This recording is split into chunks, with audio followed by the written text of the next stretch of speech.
আসসালামু আলাইকুম। আমি মোহাম্মদ তারেক মোল্লা আছি টিকিটের ইউটিউব চ্যানেলের পক্ষ থেকে। যারা এখন আমার চ্যানেলটি সাবস্ক্রাইব করেন নাই সকলকে সাবস্ক্রাইব করার জন্য অনুরোধ করা গেল। তো আজকে আমার আলোচ্য বিষয় হলো আসলে অ্যাডমিশনের আমি সেকেন্ড ক্লাস ফিজিক্স সাবজেক্টের সেকেন্ড ক্লাস নিয়ে আমি হাজির হয়েছি।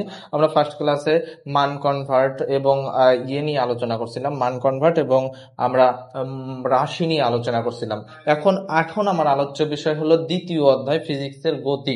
গতিতে আসলে আপনারা সূত্র জানলে বা গতি থেকে যে থিওরি কোশ্চেন গুলো আসবে সেই থিওরি কোশ্চেন গুলো আপনারা ইজিলি পারবেন, কিন্তু কিছু কিছু ট্রিক্স আছে যেগুলো আপনার শিখতে হবে। যেমন এখানে কিছু চিত্র আমরা রাখছি, যে গতির চ্যাপ্টার থেকে আমরা কিছু চিত্র রাখছি, যে আসলে এই নিচের চিত্রগুলো কি কি নির্দেশ করে সেইটা আমরা একটু আলোচনা করার চেষ্টা করব। যে নিচের চিত্রগুলো, যেমন এই হলো 1 নাম্বার চিত্র, এই 2 নাম্বার চিত্র, 3 নাম্বার চিত্র, 4 নাম্বার চিত্র, প্রত্যেকটা কি কি নির্দেশ করে। এই হলো ক নাম্বার চিত্র, খ নাম্বার চিত্র, গ নাম্বার চিত্র, ঘ নাম্বার চিত্র এবং উ নাম্বার চিত্র। এই চিত্র কয়টা আমরা দেখবো যে আসলে কি কি নির্দেশ করতেছে। আমরা প্রথম চিত্র যদি আমরা খেয়াল করি, আমাদের এইখানে অনুভূমি বরাবর আমাদের সময় আছে, অনুভূমি বরাবর সময় এবং লম্ব বরাবর দেয়া আছে বেগ ভি। এখন আমরা দেখি যে এই মাঝখানের রেখাটা আসলে আমাদের এখানে কি কল্পনা করতে বলতেছে। আমরা মাঝখানের রেখাটার যে কোনো একটা স্থানে আমরা মান নিলাম, মনে করলাম এই স্থানটাতে মান নিলাম। এই স্থানটাতে মান নিলে তাইলে আমরা এই এই এই স্থান বরাবর যদি বেগের দিকে যাই, তার মানে বেগের মানটা যতটুকু থাকতেছে এই স্থান বরাবর সময়ের মানটা গেলে তাহলে কিন্তু সময়ের মানটা আমরা এতটুকু আপাতত পাচ্ছি নাকি। এখন আমরা কিছুক্ষণ পর এইখানে যদি যাই, তাহলে এইখানে কিন্তু দেখেন আগে যে বেগের মানটা ছিল এখন কিন্তু বেগের মানটা কমছে, কিন্তু সময়টা কিন্তু আগের তুলনায় বাড়ছে নাকি। এই স্থানটাতে যদি কল্পনা করি তাহলে বেগের মান কিন্তু আরো কমছে, কিন্তু সময়ের মানটা কিন্তু আরো বাড়ছে। এই স্থানটাতে যদি আমরা কল্পনা করি তখন কিন্তু বেগের মানটা কিন্তু আরো কমে আসলো আর সময়ের মানটা কিন্তু আরো বেড়ে গেল।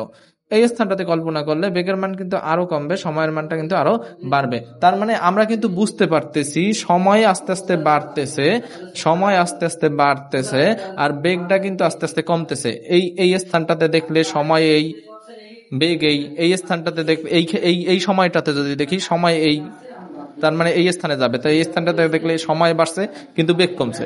এই স্থানটাতে দেখলে আবার সময় বাড়ছে, বেগ কমছে। এই স্থানটাতে দেখলে সময় বাড়ছে, বেগ কমছে। এই স্থানটাতে দেখলে সময় বাড়ছে, বেগ কমছে। তার মানে আমরা কিন্তু বুঝতে পারতেছি যত সময় বাড়তেছে বেগের মান কিন্তু তত কমতেছে, বেগ হ্রাস পাচ্ছে, সময়ের সাথে সাথে বেগটা হ্রাস পাচ্ছে। এই যে সময়ের সাথে সাথে বেগটা হ্রাস পাচ্ছে তাতে কিন্তু আমরা বলি অলমোস্ট মন্দন বলি, মন্দন। এই যে বেগ হ্রাসের হারকে মন্দন বলে, তার মানে যত সময় যাচ্ছে তত বেগটা হ্রাস পাচ্ছে, এইটাকে আমরা মন্দন বলি। তার মানে এই রেখাটা কিন্তু মন্দনের একটা সিম্বল বা মন্দনকে রেফার করতেছে। পরবর্তীতে খ নাম্বার চিত্র যদি আমরা একটু লক্ষ্য করি, খ নাম্বার চিত্রে কিন্তু আমাদের বলা আছে, এখানে খ নাম্বার চিত্রে স্মরণ এবং সময়ের কথা উল্লেখ করা আছে, স্মরণ এবং সময়ের কথা। আমরা একটু দেখি যে খ নাম্বার চিত্রে এইখানে যদি সর্বপ্রথম এই যে মাঝখানের রেখাটা এইখানে যদি চিন্তা করি তাহলে স্মরণ কিন্তু বাড়তেছে সময় যত বাড়ছে। স্মরণ এইখানে চিন্তা করলে সময় বাড়তেছে, স্মরণও বাড়তেছে। আবার এইখানে চিন্তা করলে স্মরণ বাড়ছে, সময় বাড়ছে, অর্থাৎ সময়ের সাথে সাথে স্মরণটা বৃদ্ধি পাচ্ছে। এইটারই কিন্তু আমরা বলি এক প্রকার আমরা বলতে পারি সমবেগ। সমবেগ প্রত্যেক সেকেন্ডে একই দূরত্ব অতিক্রম করবে, তার মানে যত সেকেন্ড যাবে যত সময় বাড়বে দূরত্বের পরিমাণ তত বাড়তে থাকবে। এইটারে কিন্তু আমরা বলতে পারি সমবেগ। তার মানে খ নাম্বার চিত্র কিন্তু সমবেগের নির্দেশ করতেছে।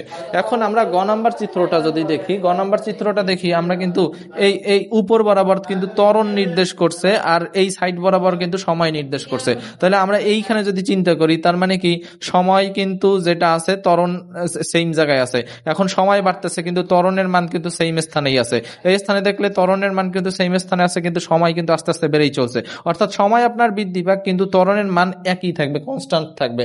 এইটারে আমরা বলি সমত্বরণ। সমত্বরণ, সুষমত্বরণ যেটারে আমরা বলি সমত্বরণ বলতে পারি, অথবা এইটারে আমরা এক প্রকার অভিকর্ষ ত্বরণও বলতে পারি, জি। অর্থাৎ কোন বস্তুরে যখন উপরের দিকে নিক্ষেপ করব তখন গ্রাভিটি কাজ করবে, বাতাসের বাধা কাজ করবে, ওই বাতাসের বাধা জি এর মান কিন্তু সবসময় কনস্ট্যান্ট থাকবে। এই যে জি এই রেখা দ্বারা আমরা কিন্তু বুঝাইতে পারতেছি এইটা এক প্রকার উপরের দিকে নিক্ষিপ্ত বস্তু বা নিচের দিকে পড়ন্ত বস্তুর ক্ষেত্রে ত্বরণ, বুঝছি। কারণ কি এখানে অভিকর্ষ ত্বরণটা সবসময় কনস্ট্যান্ট থাকবে, তার মানে এইখানে অভিকর্ষ ত্বরণটা একই মান থাকবে, সমত্বরণ এটারে আমরা বলি। আচ্ছা, পরবর্তীতে ঘ নাম্বার চিত্রটা কি নির্দেশ করতেছে সেটা আমরা দেখি। এই এই বরাবর আমাদের টাইম দেয়া আছে আর এই বরাবর দেয়া আছে বেগ। তাহলে আমরা এইখানে যদি চিন্তা করি, তার মানে এইখানে আমার টাইম যা আছে, বেগ আছে এই অবস্থায়। এইখানে চিন্তা করলে বেগটা বৃদ্ধি পাইছে, সময়ও বৃদ্ধি পাইছে। এখানে চিন্তা করলে বেগটাও বৃদ্ধি পাইছে, সময়টাও বৃদ্ধি পাইছে। এখানে চিন্তা করলে বেগ বৃদ্ধি পাইছে, সময় বৃদ্ধি পাইছে। অর্থাৎ যত সময় যাচ্ছে বেগের মান তত বৃদ্ধি পাচ্ছে। বেগ বৃদ্ধির হারকে আমরা কিন্তু ত্বরণ বলি। তার মানে এইটা কিন্তু ত্বরণের নির্দেশ করে, সুষম ত্বরণের নির্দেশ করে। তাহলে আমরা বলতে পারি বেগ বৃদ্ধির হারকে সময় যত যাচ্ছে, এখানে সময় থাকলে বেগ এখানে, সময় আর একটু বাড়াইলে বেগটা বাড়ছে, সময় আর একটু বাড়াইলে বেগটা আরো বাড়ছে, সময় আর একটু বাড়াইলে বেগটা আরো বাড়ছে। এভাবে যত সময় বাড়াইতে থাকবো বেগের পরিমাণ তত বাড়তে থাকবে। এইটাকে আমরা বলি সুষম ত্বরণ। এখন আমরা এইটা নিয়ে একটু যদি আলোচনা করি, ও নাম্বার, এখানে এই বরাবর বেগ দেয়া আছে এবং এই বরাবর সময় দেয়া আছে। আমরা দেখি এটা কি নির্দেশ করলো। আমরা এই 1 সেকেন্ডে যদি যাই, বেগের পরিমাণ 1। এখানে যদি যাই, এখানে সময় 2 সেকেন্ড কিন্তু বেগের পরিমাণ 3। এখানে দেখলে 2 সেকেন্ড কিন্তু বেগের পরিমাণটা 3। আবার যদি এইখানে দেখি, এখানে কিন্তু 3 সেকেন্ড, বেগের পরিমাণটা কিন্তু 6। এখানে যদি দেখি, এখানে কিন্তু এই স্থানটাতে যদি আমরা দেখি, তাহলে এখানে কিন্তু আমাদের 4 সেকেন্ড কিন্তু বেগের পরিমাণ কিন্তু 10। দেখেন তো, এইখানে প্রথমে 1, পরে 3, তার মানে কি প্রথম সেকেন্ডে 1 বৃদ্ধি পাইছে, সুষম ত্বরণ এটা নির্দেশ করে। দ্বিতীয় সেকেন্ডে 1-এর ডবল 2 বৃদ্ধি পাবে, তার মানে মোট বেগ হবে, আগে ছিল 1, পরে 2, আগের 1 3। তৃতীয় সেকেন্ডে আমরা কিন্তু বলতে পারি যে তৃতীয় সেকেন্ডে কিন্তু বৃদ্ধি পাবে কতটুকু, 3 পরিমাণ বৃদ্ধি পাবে। তাহলে আগে ছিল 3, আগে ছিল ত্বরণ 3, এখন ত্বরণ কিন্তু বৃদ্ধি পাবে 3, সাথে আরো 3 বৃদ্ধি পাবে, 6। ক্লিয়ার? এখানে যদি দেখি, তো আগে কিন্তু 6 ছিল, বেগ কিন্তু আগে 6 ছিল, তো এখন কিন্তু আরো 1 বৃদ্ধি পাবে। তার মানে আগে 3 এর সাথে মোট ক্যালকুলেশন করে আপনি 6 পাইছিলেন। আমরা এইটারে আরেকটু ক্লিয়ার করি। প্রত্যেক সেকেন্ডে 1 করে ত্বরণ বৃদ্ধি পাবে, ত্বরণের মান।